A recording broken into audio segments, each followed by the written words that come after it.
I've always been overly cautious with consent, and this is not just because I'm a creator. Kaiti was. George claims to be cautious of consent, and to be cautious of consent, you have to be educated on what consent is. Time and time again, George has missed the mark on what consent is and who is able to give consent. George did not try to make sure his sexual partner was a legal adult by asking for her age or trying to figure out her age. So he does not understand how important it is to make sure that the person who is given consent is a person of the legal age of consent. George took away his partner's ability to say no by not verbally asking for consent. Although body language could be a way to determine if someone is given consent to sexual interactions, George was in the position where he could ask her for consent and get a verbal response, but he chose not to, showing that George is not educated on the appropriate time to look for non-verbal consent, such as body language, and the appropriate time to look for verbal consent, especially in situations where he is interacting with a stranger. George is not educated on who can give consent when alcohol is involved. Both George and Kaiti have admitted that Kaiti showed signs of being incapacitated, and people who are incapacitated can legally not give consent. So George was looking for consent in a party who had consumed alcohol over the legal limit required to be able to give consent.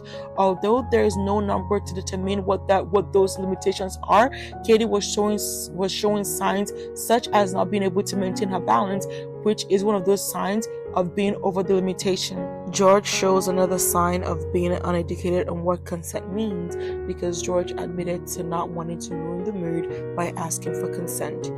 Being able to take no for an answer is a sign that you are educated on consent, and since George is not able to prove what the mood was for Kaiti, who was too intoxicated to give consent and did not know George long enough for him to know her mannerism, the only mood George was able to provide or consider in this situation was his mood, and if both parties' moods cannot be accounted for, then consent cannot be given. George cannot identify the appropriate amount of intimacy reciprocated. If George is not able to identify the amount of intimacy consented to him, George will not be able to know when to stop if he has reached those boundaries consented to him. If George thinks touching someone in the private area is equivalent to that person playing games and fighting with him, then George cannot be trusted to be able to know the amount of intimacy reciprocated to him and to be reciprocated back to the person given consent. He talks about Ghost, the person Kaiti shared a room with, and how Ghost claims that the girls had a good experience. I don't get how he's using that as a way to prove that everyone overall had a good experience, because what does that have to do with Kaiti's experience? How is he going to tell Kaiti that she had a good experience because another person in that room did, when Kaiti is literally telling him that she did not have a good experience because of what he did to her without her consent? Claiming that he is now trying to use Ghost's experience to invalidate Kaiti, while literally using Ghost's experience with Dream to invalidate Kaiti's experience with him. George literally hates listening to women.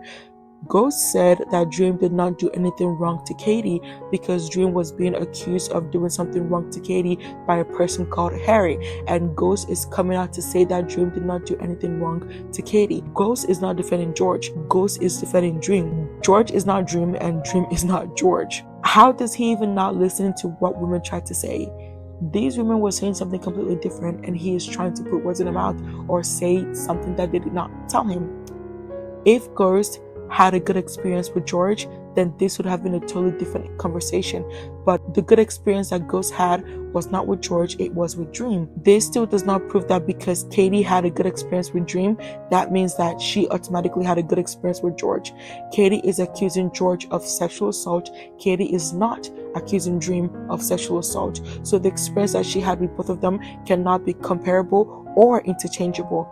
George is not Dream, and Dream is not George. George wants to talk about how everyone had a good experience that night, and one thing I would like to bring up is the fact that after they left the party, the next day someone reached out to Kaiti to ask if she was okay about what happened, due to the fact that they were also getting a weird vibe from George and was aware of what he was doing to Caiti. So no, not everyone had a good experience because George was touching Caiti without her consent, and at least one other person was able to realize that something was off and reached out to Caiti to make sure she was okay. So I don't get what George means by saying that everyone had a good day, a good night, I guess, when literally someone else reached out the next day because they were put off by George's actions. George, that I thought like this because obviously there are people out there that think like that and use that to take advantage of people. And it makes sense that if you think that about me, that you would hate me. But that is not who I am at all. And I just really hope that you can understand that. Now, another thing that she mentioned that changed my perspective on things was that she showed texts from 2 of her friends the day after, checking up on her to see how she felt. She says, quote, "In the moment I was chilling, but thinking back on it, I'm sweating a little bit like, damn. I also don't know if I was chilling in the moment because I was drunk." And this is something that I was actually completely unaware of. I wasn't aware of any uncomfortableness in the moment, after the fact, or even after Caiti's first stream. I just wasn't aware that anyone had expressed discomfort until I saw these texts. I actually had the opposite impression just because we were all really friendly. Then claims that he is able to read Caiti's body language, and that's how he is able to determine that Caiti was comfortable. However, he then contradicts himself when he says that Caiti coughing out a no when he asked her if she was ticklish is not enough for him to determine if she was given consent or not. When things get awkward or uncomfortable, humans tend to give a fake cough to clear the air or cut any tension or any awkwardness in the situation. How can George claim to be able to read human body language but not be able to recognize the most common human mannerisms? This is because George does not actually care about body language, in my opinion. He only saw whatever he wanted to see and then projected that onto Caiti when that was not the reality at all. Because if George claimed that he is able to read body language in 1 minute and is no longer able to read it in the other minute, that means that George does not care about body language or non-verbal consent. George is clearly a coward who is scared of facing the consequences of his actions, so he is grasping at whatever he can to invalidate Caiti, and this is just my opinion, it is not a fact. Again, the quote that she said, he disguised it with a simple, "Are you ticklish?" I coughed out a no. She's implying that it's with malicious intent and that she coughed out a no. George then says that she was engaging with him and they were playing games and play fighting. When he first said this, people ran with the narrative that he was drunk too, and Caiti was also reciprocating some intimate touches, which is not true in any way, shape, or form.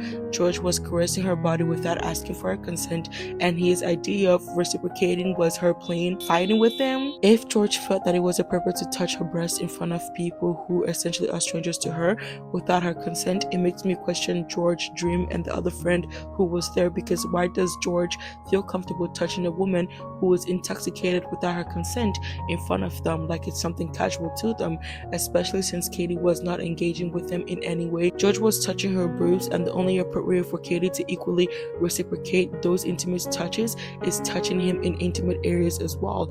Intimate areas don't have to be private parts or reproductive organs. Intimate areas could also mean face, arm, fingers, toes, stomach area, even lips. However, George and Caiti have not claimed to have had any of these interactions with each other. However, the interactions they both acknowledge happened was the one where Caiti was on her phone, not paying attention to George, and George having his hands on her boobs, trying to get her attention. Those two interactions are not equal and cannot be considered reciprocating the sexual intimacy George wanted to feel from Caiti. And this actually happened one time with me and my friends when we were hanging out. Most of us were on the floor. However, a boy and a girl were on the bed and they were touching each other and do all these sexual things in front of them.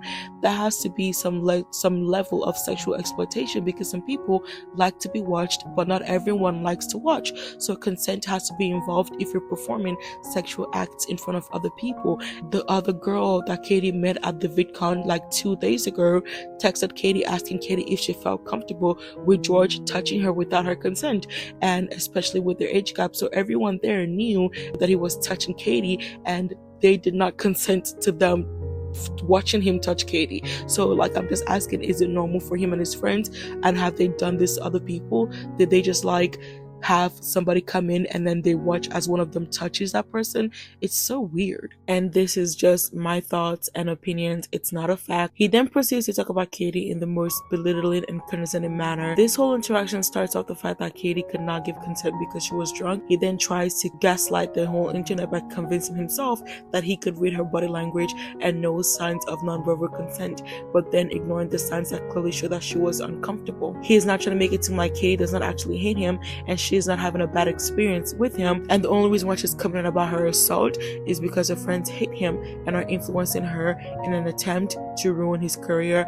And I just don't understand how he does not realize that this is like actually insane. It's one thing to try to tear Caiti's stories apart and try to discredit her accusations of sexual assault, but then trying to pit Caiti as someone who is incapable of describing her feelings, knowing how she feels when not intoxicated and not being able to think for herself is the exact reason why he felt that he was entitled to her body and took away her ability to say no, because George views Caiti as someone incapable of making her own fucking decisions, and this is all while hiding behind his fucking Adobe and not being brave enough to face everyone live. And that's honestly insane to me, and George is fucking sick in the head. That's my opinion.